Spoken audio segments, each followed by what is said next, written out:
Pythagore définissait 3 niveaux d'utilisation des nombres. Le plus bas, celui du calcul vulgaire, qui permit le développement des échanges entre les hommes. Le deuxième niveau, c'est le niveau scientifique. Autant ces 2 premiers niveaux nous sont familiers, autant le troisième, le niveau divin, est ésotérique. Du grec éso qui veut dire caché.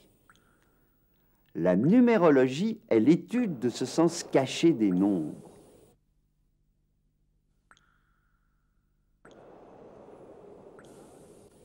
La collectionneuse est un film d'Éric Rohmer dont le nombre d'expressions, c'est-à-dire en numérologie, le total des valeurs numériques propres aux lettres qui composent les noms et prénoms, est E5 plus R9 plus I9 plus C3. R9 plus O6 plus H8 plus M4 plus E5 plus R9 égale 67. 6 plus 7 égale 13. 1 plus 3 égale 4.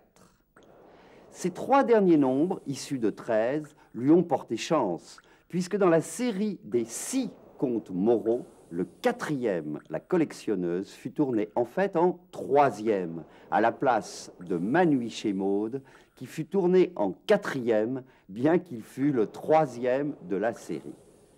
Et la collectionneuse fut le premier succès commercial d'Éric Rohmer, et Manouy chez Maud son 2e. La collectionneuse aujourd'hui, Manouy chez Maud la semaine prochaine, permutation du 3 et du 4, 4 plus 3 égale 7.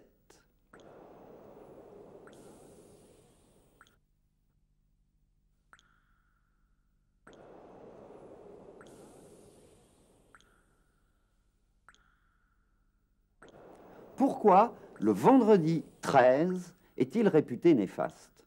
Vendredi, c'est le jour de Vénus, déesse de l'amour, du sexe et de la beauté. 13, c'est la 13e lettre de l'alphabet, le M, la mer, l'amour, la mort. 13, c'est la 13e lame du tarot, la mort, la grande faucheuse qui coupe indéfiniment l'épi de blé pour que le grain en soit ressemé. 13, c'est la Terre au centre des 12 signes du zodiaque. 13, c'est Hercule et ses 12 travaux. 13, c'est Arthur et ses 12 chevaliers de la table ronde.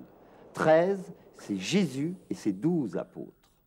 La trahison de Judas au cours de la scène fut la rupture de la roue cosmique, dont Jésus était le centre, le 13e point. Ce 13 à table provoqua la mise en croix de Jésus un vendredi, le vendredi saint dont nous fêtons le souvenir aujourd'hui.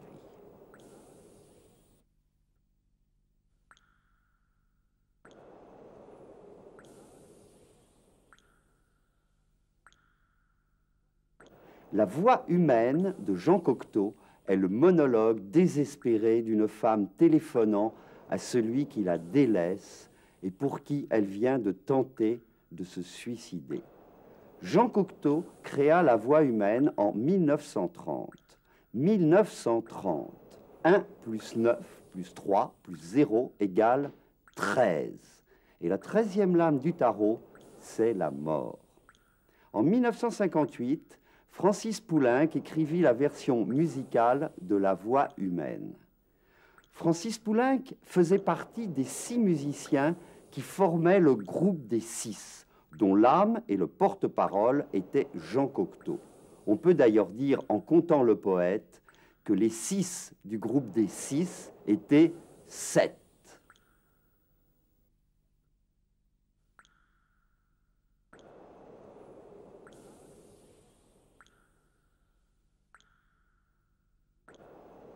Aujourd'hui, vendredi, jour de Vénus, Barbara Hendricks. Comme son homonyme, Jimi Hendrix, Barbara est née en novembre, le 11e mois, symbolisé par la 11e lame du tarot, la force. Bien que d'orthographes différentes, C, K, S pour Barbara et X pour Jimmy, les 2 noms Hendrix ont le même nombre d'expressions. Je rappelle que le nombre d'expressions d'un nom est le total des valeurs numériques propres aux lettres qui le composent. Le nombre d'expressions des de Hendrix, donc, est le 1, symbolisé par la première lame du tarot, le battleur, créateur, charmeur et séducteur. La déesse de l'opéra et le dieu du rock ont encore un point en commun. Le nombre d'expressions de leurs deux prénoms est le même, et c'est le nombre de la spiritualité, le 7.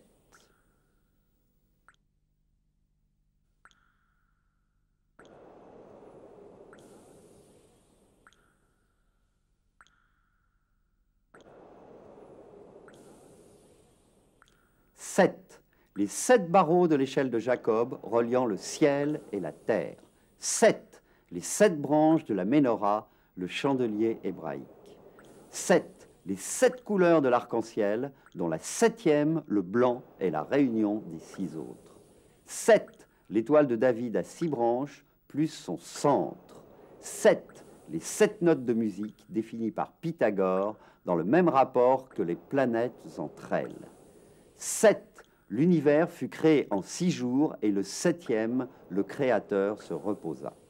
Ceci donne le cycle des 7 jours de la semaine qui sont associés aux 7 planètes des anciens, aux 7 métaux alchimiques et aux 7 péchés capitaux.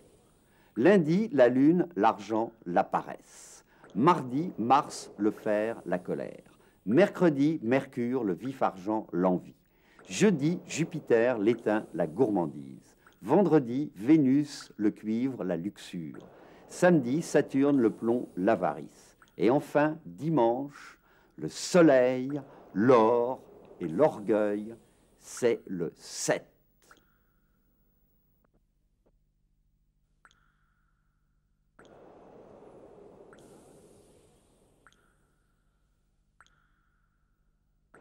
L'Indiade, ou l'Inde de leurs rêves, fut créée par le théâtre du Soleil, la planète attribuée depuis toujours au 7e jour de la semaine. La pièce fut créée en 1987. Calculons la valeur numérologique de 1987. 1 plus 9 plus 8 plus 7 égale 25. Et 2 plus 5 égale 7. On retrouve pour la deuxième fois 7, le nombre de la spiritualité. Ce n'est pas tout, car le nom du Mahatma, ce qui signifie la grande âme, Gandhi, commence par un G, la 7e lettre de l'alphabet, et a pour nombre d'expressions G7 plus A1 plus N5 plus D4 plus H8 plus I9 égale 34. 3 plus 4 égale 7. Encore un 7. Or, la 7e lame du tarot est le chariot. Son conducteur symbolise la maîtrise de l'esprit sur le corps, comme dans la tradition indienne.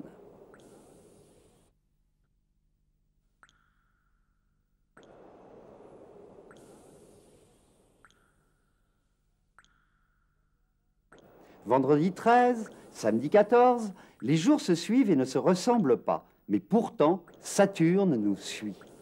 En effet, le 13, 13e lame du tarot, la mort, est la représentation du dieu du temps, Saturne. Samedi, Saturday, est le jour de Saturne, traditionnellement associé au plomb. Et le 14, double 7, nombre de la spiritualité, est représenté par la 14e lame du tarot, la tempérance, patronne des alchimistes, dont la quête est la transformation du plomb en or. L'or, le soleil, la planète du dimanche, Sunday, le 7e jour. Or, le 1er avril cette année est tombé un dimanche. Donc, tous les samedis d'avril sont des multiples de 7. La semaine dernière, c'était le 7. Demain, ce sera le 14. Et il y aura encore le 21 et le 28. Et le samedi, c'est le jour où la 7 et la 3 s'unissent. 7 plus 3 égale 10. 1 plus 0 égale 1. La première lame du tarot, le magicien. Bon samedi.